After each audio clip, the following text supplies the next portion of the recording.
Haryana board का class 11th का half yearly English का एग्जाम 3 नवंबर को होगा।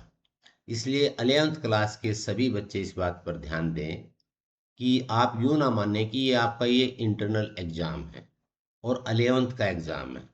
आप इसको प्रैक्टिस के लिए यूं मान लें कि आप अपना 12th का एग्जाम दे रहे हैं और उसकी प्रैक्टिस कर रहे हैं, क्योंकि जब आप सीरियसली काम करेंगे 11th क्लास में तो ही आपको 10+2 में इंग्लिश में अच्छे मार्क्स आएंगे। मैं हूं आपका इंग्लिश टीचर महेंद्र सिंह यादव और आप देख रहे हैं प्रिंसिपल सर यूट्यूब चैनल को जरूर सब्सक्राइब कर लें 11th क्लास की, क्यों आने वाले दिनों में 11th क्लास के बच्चों के लिए हम और डिफरेंट डिफरेंट जो ना टॉपिक्स यहाँ सॉल्व करने जा रहे हैं। तो जो पेपर है लास्ट ईयर का पेपर है, इस बार भी वैसे ही पेपर आएगा 2024 का, और इसमें से काफ़ी क्वेश्चन आने की संभावना है।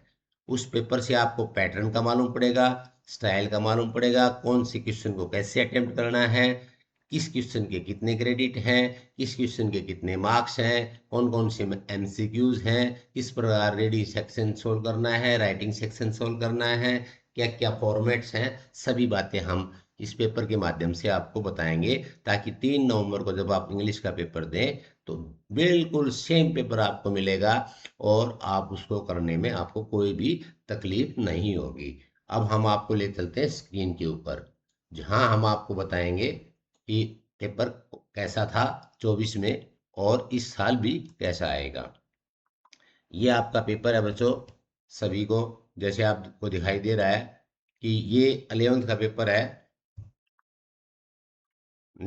सबसे पहले यहाँ आप ये देखें कि पेपर में कैसे लुक करता है, कैसे दिखाई देता है। यहाँ रोल नंबर लिखना है 11th क्लास इंग्लिश, ठीक है। और हाफ ईयरली 2024 का पेपर है ये, याद रखिए। 40 मार्क्स का पेपर है, 90 मिनट्स आपको मिलेंगे। पेपर में 9 से 12 के बीच में आपका पेपर कंडक्ट होगा। सारे क्वेश्चन आपने इंस्ट्रक्शंस के अनुसार करने हैं। ऑल पार्ट्स ऑफ क्वेश्चन, सभी पार्ट्स एक साथ करें, ये नहीं कि पहला क्वेश्चन कर दिया उसके बाद उसका 2 पार्ट कर दिए, फिर क्वेश्चन नंबर 5 चले गए उसका 1 पार्ट कर दिया, नहीं, सब टुगेदर करें, एक साथ करें, ठीक है। सारे एक साथ आप सॉल्व करें ताकि कोई भी एग्जामिनर को कोई दिक्कत ना आए। सभी के मार्क्स उसके साइड में दिखाए गए हैं और मार्क्स के अनुसार और वर्ड लिमिट के अनुसार सोल्व करें। मल्टीपल जो चॉइस क्वेश्चन है उनको करेक्ट आंसर के लिए टिक कर दें, क्योंकि आपका यही आंसर शीट भी होगी और यही क्वेश्चन पेपर भी होगा। तो पहला सबसे सेक्शन है, फर्स्ट क्वेश्चन आएगा आपका 5 नंबर का, रीडिंग सेक्शन, रीडिंग कंप्रीहेंशन। ये आप इसको रीडिंग कंप्रीहेंशन मत मानना कि भी ये 11th क्लास में है, ये आपके 12th क्लास में भी आएगा। और आपने देखा होगा कि 10th क्लास में भी 2 आए थे, फर्स्ट और 20 मार्क्स का था, और 12th में भी आपका ये 10 मार्क्स का होगा। इसलिए इसकी प्रैक्टिस जरूरी है। ये हर एग्जाम में आता है, चाहे कंपटीशन के एग्जाम हो, चाहे 11th के एग्जाम हो, चाहे 12th के हो, चाहे फर्स्ट ईयर, चाहे कॉलेज में भी कोई हो, रीडिंग कंप्रीहेंशन मोस्ट इंपॉर्टेंट है। रीडिंग कंप्रीहेंशन के लिए 2 स्ट्रेटजी हम अपनाते हैं आमतौर पर। सबसे पहले हम या तो उसको स्कीम करते हैं, टाइम ज़्यादा है तो उसको हम स्कैन करते हैं। स्कैन का मतलब पूरे को अच्छी तरह जो ना डिटेल में पढ़ना। और ये क्या है, मेन मेन पॉइंट्स हैं, इवेंट्स है, डेट है। और सबसे पहले ही सेंटेंस है, the beginning of this fun field season with sun hidden behind the grey clouds bring cheer to many of us. ये है sun field season, sun hidden behind the grey clouds bring cheers to many of us, waiting eagerly to splash in the rain. हर आदमी जो ना splash in the rain, बारिश आने में नहाने का उत्सुकता से ईगरली वेट करता है, इंतजार करता है। Of course not every thing about rain is glamorous, लेकिन रेन के बारे में सब चीज़ ग्लैमरस नहीं होती, यानी सब अच्छी नहीं होती, फ्लड भी आ जाता है। Especially when you think about endless traffic jam, traffic jam हो जाता है, bad roads dotted with potholes बन जाते हैं, अनक्लियर गार्बेज हो जाता है, स्पेट वाटर बोर्न डिजीज हो जाती है। तो ये साइड इफेक्ट्स बताए हैं रेन के। स्प्लैश भी करना चाहते हैं लेकिन ये इसके नुकसान भी है। आल्सो वायरल इन्फेक्शन भी हो जाता है, बीमारियां भी फैल जाती है, coughs make their presence felt. ठीक है, तो इसमें ये बताया कि बेनिफिट्स क्या हैं और इसके साइड इफेक्ट्स क्या हैं। ठीक है, सेकंड पैसेज में, ये second passage, most infection disease prevalent in the rainy season can be prevented by simply washing. कैसे डिजीज को प्रिवेंट कर सकते हैं, प्रिवेलेंट होती हैं वो किस कारण होती है और उनको कैसे रोका जा सकता है। अपने हाथों को साफ करें, रेगुलरली साफ करें। Scrubbing hands regularly with water and soap can prevent us from contracting respiratory और डायरल डिजीज, जिससे रेस्पिरेटरी और डायरल डिजीज का खतरा कम हो जाता है। Kids have lower level of immunity, क्योंकि बच्चों में इम्यूनिटी लो रहती है। तो इस प्रकार इसके मेन मेन पॉइंट्स हैं। Lower level of immunity kids में, वॉशिंग क्रूशियल पार्ट, लाइफस्टाइल। ठीक है, monsoon season, kids come into contact with germs, बच्चे जर्म्स में इस कांटेक्ट में आते हैं। अननोइंगली बिकम इन्फेक्टेड, वो अननोइंगली इन्फेक्टेड हो जाते हैं। जुकाम खांसी बुखार जैसे आपको हो जाता है, वायरल चलता है सर्दी के बारिश के मौसम में। टचिंग देयर नोज, क्योंकि वो बार बार अपने नाक को टच करते हैं, आईज को टच करते हैं, माउथ को टच करते हैं। Food and Drug Administration state, अब फूड और ड्रग एडमिनिस्ट्रेशन ने क्या कहा, human influenza virus can survive on surface up to 8 hours, 8 घंटे तक वायरल ये जो ना सरफेस पर रहता है। मेकिंग पीपल ससेप्टिबल, जिससे लोगों को बीमारी ससेप्टिबल उसमें जल्दी फैलने का चांसेस रहते हैं। Catching is time that touch infected. तो इस प्रकार ये पैसेज हमने पढ़ लिया। ठीक है, अब इसके जो क्वेश्चन हैं वो अब हम आपको बताते हैं। पहला ही इसने ये एमसीक्यूज हैं हमारे। People wait for the rain since they can, इसमें आपने उत्तर देना है। ये पहले का उत्तर ये आपने देखा था शुरू में पैसेज में, ये रहा देखो, ये पैसेज के अंदर ही है, ये रहा स्प्लैश इन द रेन। तो ये क्वेश्चन नंबर 1 का आंसर हो गया। तो सिंपली इसको आपने ऐसे टिक करना है। After getting wet in rain we should put on dry clothes. Dry clothes जो ना कैसे करने चाहिए, एज लेट एज पॉसिबल, ये तो नहीं है। वेन एवर वी लाइक, ये ऐसा भी नहीं है, एज अर्ली एज पॉसिबल। तो थर्ड इसका आंसर हो गया। Besides maintaining kitchen hygiene we should, kitchen में हाइजीन रखने के लिए, साफ सफाई रखने के लिए साथ साथ, so as to keep us disease from in the rainy season, rainy season से बीमारियों से बचने के लिए किचन के अलावा भी हमें और सफाई पर ध्यान देना होगा। वो क्या है, अवॉइड अवॉइड रॉ फ्रूट्स, बारिश के मौसम में जो रॉ फ्रूट्स होते हैं उसके अंदर बीमारी मिल जाती है, कच्चे फल ना खाएं। तो पहला आंसर हो जाएगा। The passage suggest that small children should wash their hands in rainy season since they have lower immunity frequently, बार बार, यानी बच्चों को जल्दी जल्दी, क्योंकि उनकी इम्यूनिटी कम होती है। The word in the passage means the same, prone and vulnerable. एक ये इसका प्रोन एंड वनरेबल होता है कि जैसे बच्चों में इम्यूनिटी कम होती है तो उनको बीमारी फैलने की ज़्यादा पॉसिबिलिटी रहती है। ठीक है, तो ये होता है ससेप्टिबल। तो इसका आंसर हो गया ससेप्टिबल। अब इस प्रकार ये थर्ड पैसेज था, इसमें नोट मेकिंग बनाना था भाई। ठीक है, नोट मेकिंग का हम आपको बता देते हैं। एक स्ट्रक्चर होता है, ये आपके 10+2 में भी आएगा, हरियाणा बोर्ड सीबीएसई में ये 11th में आता है। ठीक है, और हरियाणा बोर्ड में एचबीएसई में ये 11th में भी आएगा और 12th में भी आएगा। 12th में 5 मार्क्स का आएगा, ये 5 मार्क्स का। नोट मेकिंग में सबसे पहले क्या होता है, हमें लिखना होता है टाइटल, टाइटल लिखेंगे यहाँ। ठीक है, उसके बाद सब टाइटल, जैसे ए कर लेंगे, ए, उसके बाद A1, इसका इसका फिर अगेन पार्ट्स, जो ए होगा यहाँ, इसके मेन पार्ट्स इनमें A1 में और A2 में, और इस प्रकार बी कर लेंगे, बी थोड़ा आगे कर लें और इसका मेन पार्ट यहाँ लिखेंगे, फिर B1 कर लेंगे और B2 कर लेंगे, और इसी प्रकार सी भी हो सकता है, तीसरा पैसेज हो तो सी भी कर लो। ठीक है, और फिर C1 कर लेंगे और C2 कर लेंगे। इस प्रकार ये जो स्ट्रक्चर है आपने हर बार नोट मेकिंग में ध्यान रखना है कि इस प्रकार स्ट्रक्चर, कोशिश करें जितने, मान लो 3 पैसेज हैं तो 3 ABC कर लें। और इसको आप ऐसे भी कर सकते हैं, 1, 1.1, 1.2, 2, 2.1, 2.2, 3, 3.1, 3.2 इस प्रकार भी कर सकते। 3 पैसेज हैं तो आप ऐसे 3 लिख लें ABC, ठीक है, उनके सब पार्ट बना लें। जैसे यही पैसेज है, हम इसको मान लो पढ़ें तो पढ़ने के टाइम मालूम पड़ जाएगा। A good business letter is one of gets result. देखो शुरू में ही टाइटल पूछेगा तो क्वालिटी ऑफ गुड बिजनेस हो जाएगा इसका टाइटल। मान लो ये हमारा ये है, क्वालिटी ऑफ बिजनेस लेटर, कि इसकी क्या क्या क्वालिटी है। ठीक है, ये टाइटल हो गया इसका। उसमें क्या क्या आएगा? The best way to get result is to develop a letter. ऐसा लेटर डेवलप करें, तो लेटर डेवलपमेंट अगला पार्ट हमें हाउ टू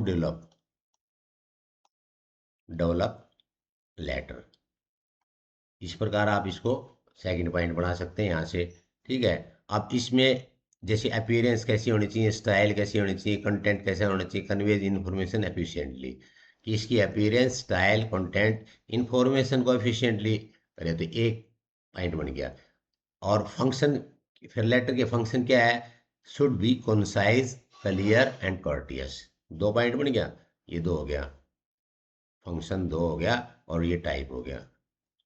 तो इस प्रकार आप 3-4 पॉइंट बना के, जैसे मैं अभी एग्जांपल में आपको दिखा देता हूँ शॉर्ट जो ना कैसे बनाते हैं मेन मेन पॉइंट, ताकि आपको कोई दिक्कत ना हो।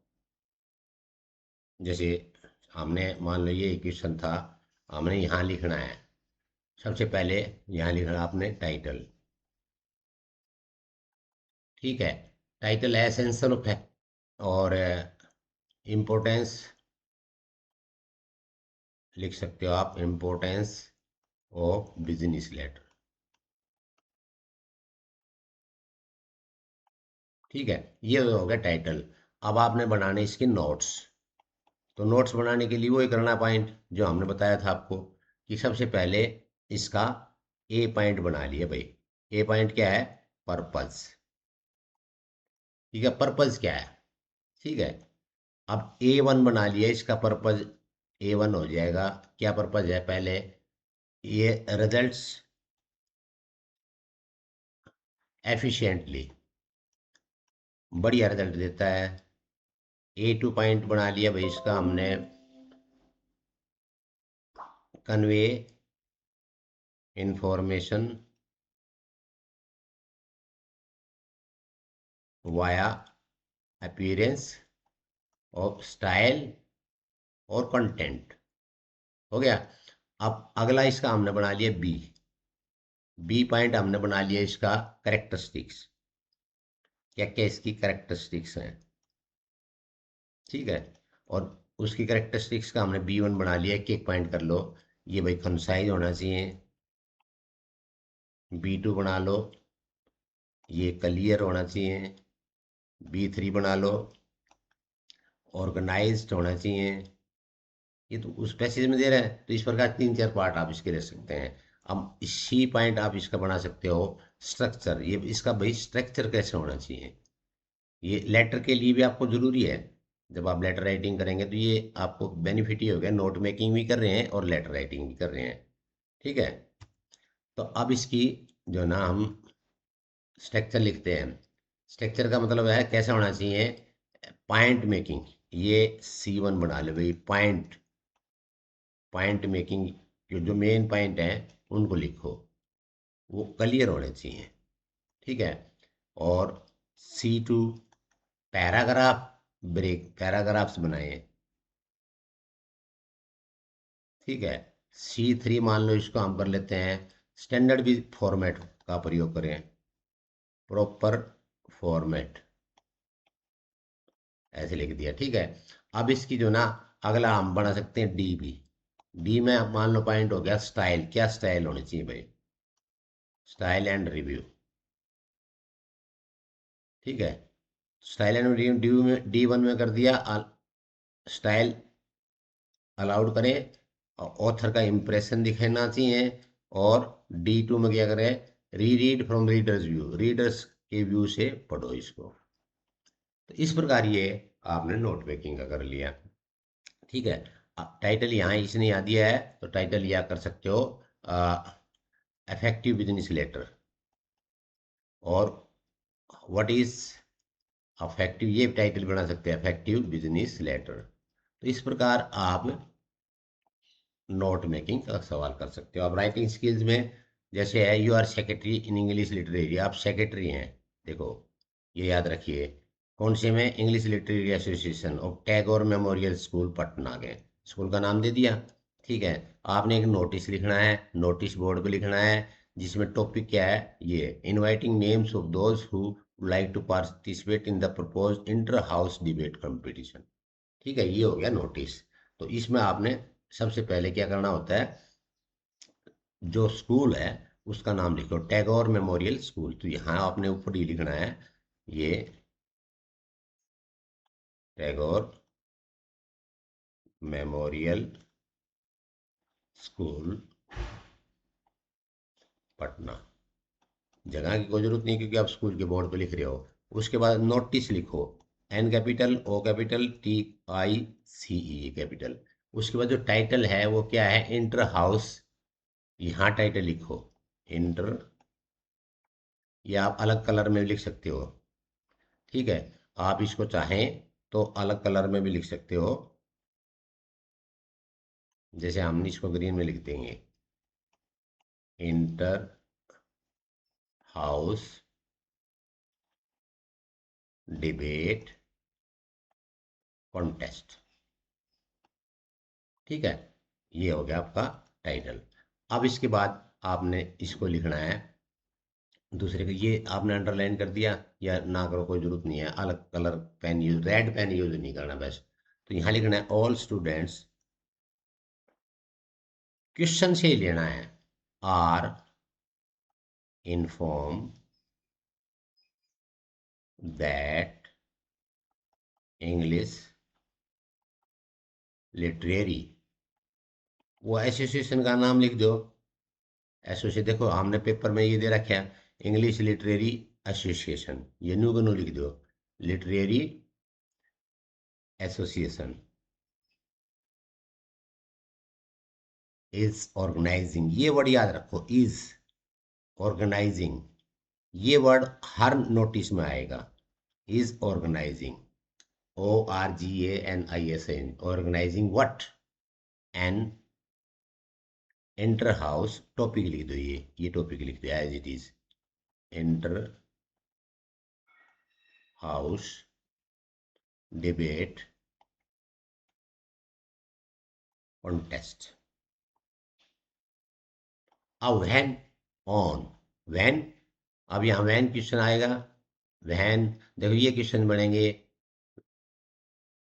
व्हाट, वेयर, वैन,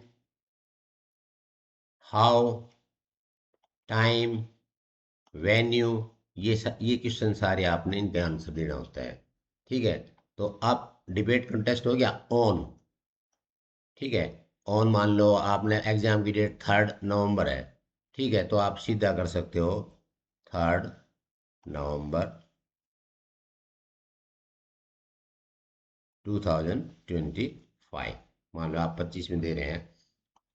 उसके बाद लिखो टॉपिक क्या है, कि topic will be announced soon, इसके टॉपिक शुरू जल्दी ही अनाउंस कर देंगे, topic will be announced soon. अब टू होम किससे कांटेक्ट करें, सीधा लिख दो, for more information contact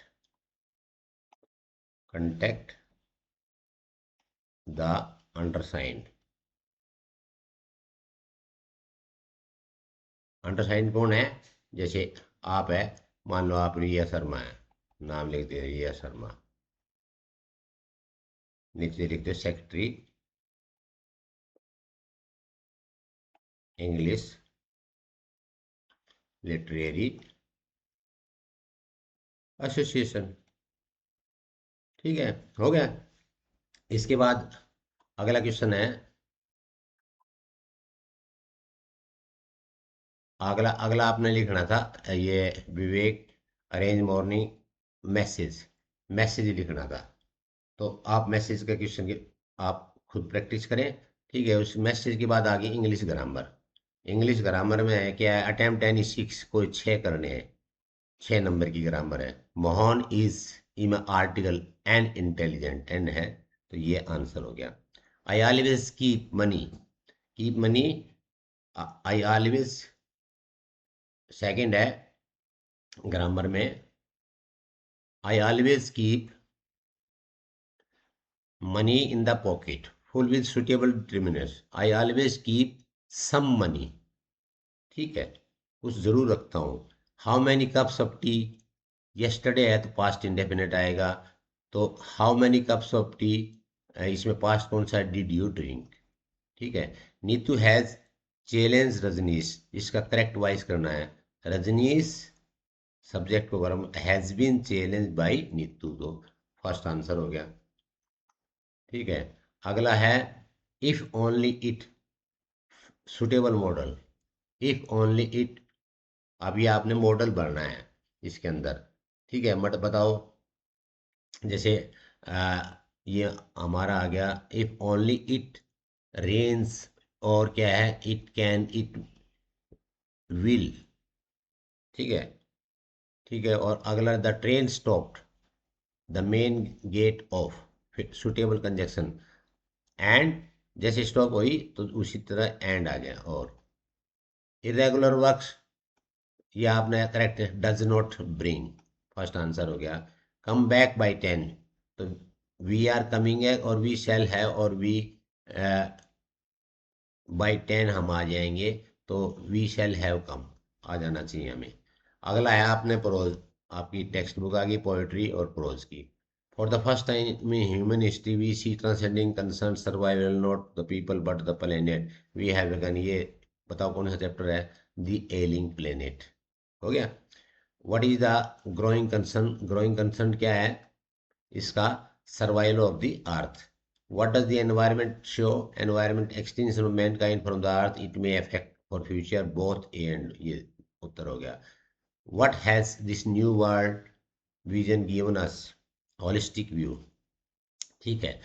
given the antonyms of डिसएसोसिएटेड का मतलब है एसोसिएटेड, डिसएसोसिएटेड है, देखो यहाँ एसोसिएशन है, ये नहीं करना, ये सेकंड फॉर्म है, V2 है, तो यहाँ V2 ये थर्ड आंसर हो गया। ये poem when did my childhood, childhood poem है, ये सीधा आ गया। Name of the poem childhood, poet क्या है, शिरले टोइलसन, ठीक है। अडल्ट्स के बारे में क्या है, adults are always true, adults are always genuine, adults pretend to always good, ये pretend to always good. What does the behaviour of adult reveal, love, goodwill, hated और हिपोक्रेसी, ये था आंसर इसका। अगला क्वेश्चन नंबर 6 है, आपने 100 words में लिखना है, दो में से एक करना है। Difference between reaction of adults and children, ये भी, we are not afraid to die, बच्चे वहाँ इस चैप्टर में क्या महसूस करते हैं और बड़ों का रिएक्शन उसमें क्या है, ठीक है। और गंगाधर पंत वाला था, तो इस प्रकार ये क्वेश्चन आप कर सकते हैं। क्वेश्चन नंबर 7 अगला है, आपने 20 वर्ड्स में करना है। What was the happiest moment of the day grand mother, जब वो, क्या वो हैप्पीएस्ट मोमेंट होता था जब वो स्पैरोज को ब्रेड खिलाती थी सीटी में, ठीक है, ये आंसर हो गया। 20 वर्ड में लिखना है। What do understand by the word पढ़ाओ, पढ़ाओ डिस्क्रिंग गॉड, ठीक है, टच में से है। उसके बाद क्वेश्चन नंबर 8 50 वर्ड्स में लिखना है, एक करना है। Poet surprise to get answer of the rain, device of the rain का में क्वेश्चन आ रही है फोटोग्राफ, तो दोनों पोएम में से एक क्वेश्चन आपको यहाँ करना है, और 50 वर्ड्स में, 50 वर्ड्स में। इस प्रकार का पेपर आपके आएगा और इसी में आपने आंसर देने होते हैं।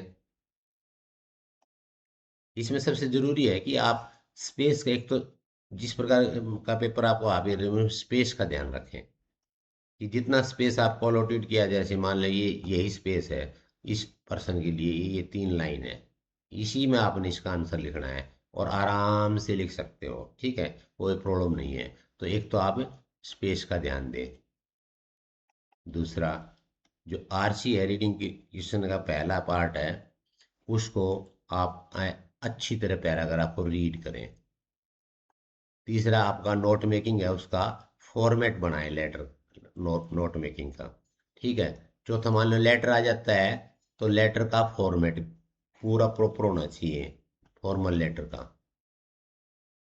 और इस प्रकार नोटिस आता है, नोटिस में भी आपको शुरू में कौन जो ना कौन ऑर्गेनाइज कर रहा है उसका नाम, फिर उसके बाद नोटिस, उसके बाद आपने टॉपिक लिखना है, ठीक है। उसके बाद क्वेश्चन में से ही सेंटेंस बना के, अरे एक ये वर्ड है इज ऑर्गेनाइजिंग, ये आपको हर नोटिस में लिखना है, तो इसको आप परमानेंट याद कर लें। इज ऑर्गेनाइजिंग व्हाट, क्या ऑर्गेनाइज कर रहा है, तो इसमें सबसे पहले हु, कौन ऑर्गेनाइज कर रहा है, व्हाट क्या टॉपिक है, वेयर क्या वेन्यू है, व्हेन क्या समय है, और डिटेल्स क्या है। यही 4-5 सेंटेंस नोटिस में लिखने होते हैं। तो मुझे आशा है कि आपको पेपर अच्छी तरह समझ में आ गया। अगर सेम पैटर्न आएगा, बिल्कुल ही आसान पेपर आएगा। No need to be panicked, घबराने की कोई बात नहीं है। It is only for practice. मान लो आपकी तैयारी नहीं भी है तो पेपर को आप आराम से सीरियसली कूल माइंड से करेंगे। 90 मिनट्स का है, सफिशियंट टाइम है। प्रैक्टिस करें, don't leave any question. So class 11th के जो बच्चे हैं ना इंग्लिश, वो इस पेपर को करने से फायदा होगा उनको, +2 में प्रैक्टिस हो जाएगी और आपका फाइनल एग्जाम के लिए भी प्रैक्टिस हो जाएगी। तो इसको अच्छी तरह पेपर को वेबसाइट पर जाकर readlearnexcel.com, जो मेरे बैकग्राउंड में इमेज लगी है उस पे वेबसाइट का नाम है, वहाँ ये पेपर पूरा सोल्व है। ठीक है, 11th का एक पेपर की प्रैक्टिस हम और करा देंगे। और कोई दिक्कत है तो आप कमेंट बॉक्स में लिखिए और चैनल को जरूर सब्सक्राइब से कर लें। ठीक है, आपकी कोई भी प्रॉब्लम है आप कमेंट बॉक्स में लिखिए, you will get the solution with in 24 hours. 24 घंटे में आपका प्रश्न का उत्तर मिल जाएगा। चैनल को सब्सक्राइब कर लें और बेल आइकन को हिट कर लें ताकि आपको नोटिफिकेशन मिल जाए कि आपके लिए कौन सा टॉपिक आने वाला है। Okay, so thank you very much. जय हिंद, जय भारत।